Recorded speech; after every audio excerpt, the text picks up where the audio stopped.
Assistant Treasurer Josh Frydenberg. Josh Frydenberg, good morning to you. Firstly, let's go to the breaking news this morning, the confirmation that Australian fighter jets have carried out their first strikes in Syria, dropped their first bombs. What are we hoping to achieve from this mission? We're obviously hoping to make Syria safer and to stop the persecution of millions of people there as ISIS advances. We're part of a broader coalition in Syria, performing important military tasks, as well as in Iraq. This is part of Australia's global responsibility that not only makes the world safer, Michael, but also protects us here at home, because as we know, there are a number of Australians, more than 120, who are over in Syria and Iraq participating in terrorist-type activities. How will we know whether these fighter jets hit their targets and not cause, as the military likes to say, collateral damage? Well, look, I'll leave any further comments on those sort of details to Kevin Andrews as the Defence Minister and to our new Prime Minister, Malcolm Turnbull. But certainly we have an important role to play as part of the global response, because if countries like Australia don't step up to the plate when dastardly acts are being committed in Syria and Iraq, then very few other countries will. OK, going to the new Prime Minister now, Malcolm Turnbull has received an immediate sugar hit in the opinion polls. As you know, the Morgan poll out today shows him 70% over Bill Shorten's 24% as preferred Prime Minister. Does that hearten you? Oh, certainly does. I mean, there is, rolling polls in this business that we're in of politics, but certainly Malcolm Turnbull's off to a good start. He performed very well in Parliament yesterday. I don't think Labor put a glove on him, and clearly we've now got an agreement with the National Party, which is important because we are a coalition, and we'll get on and continue to prosecute our economic and national security agenda. Malcolm Turnbull is looking at his new cabinet now, his new ministry. Would you like to stay on as Assistant Treasurer? Oh, certainly I would, and I would hope that there would be a degree of continuity, but that's a matter for Malcolm Turnbull. It's his prerogative as the Prime Minister.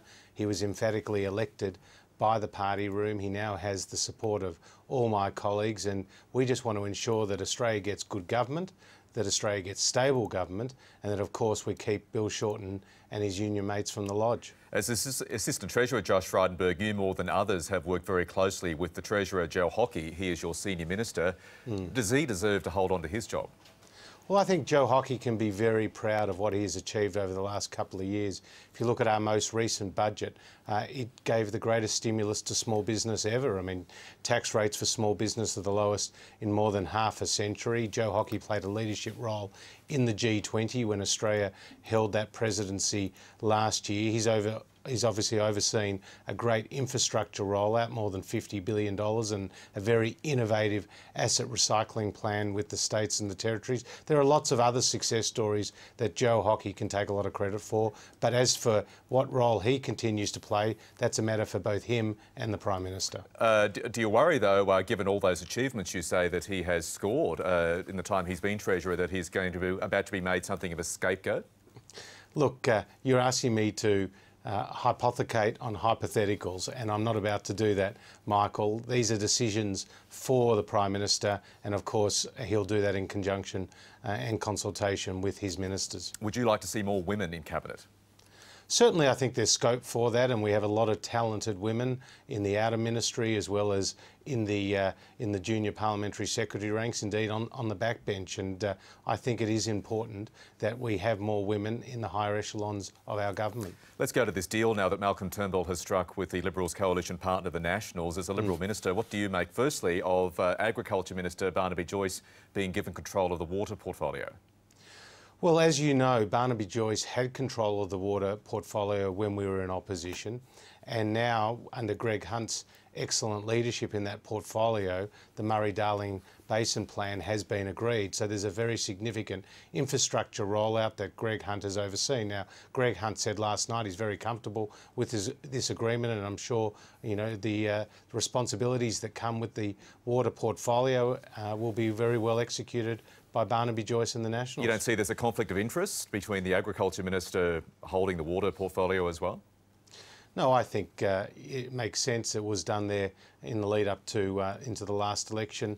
But as you know, these are issues that to be worked out by the Prime Minister in conjunction with the Nationals, and this is one of them. How much will that move cost? Well, look, I can't speculate on that. I'm sure you can ask those questions of Barnaby Joyce at the appropriate time. You're the Assistant Treasurer. You should know some of these figures. Well, I think, Michael, what I'm saying to you is that having water with Barnaby Joyce is consistent with our position in the lead up to the last election, and that I think it will be well performed by the Nationals.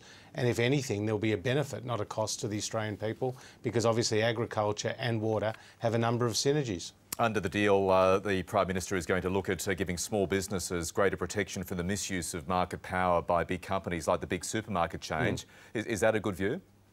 Well, this Section 46 of the competition law, effectively the effects test, was one of the recommendations that came out of the Harper review, and a very important review into competition policy. This is an issue that still needs to be resolved by Cabinet. We've had an extensive discussion in the party room about it. There are contrary views about that possible change. I'll leave that to the Cabinet Ministers and the Prime Minister to finally decide. OK, Josh Frydenberg, Assistant Treasurer, thank you very much for your time this morning. Great to be with you, Michael.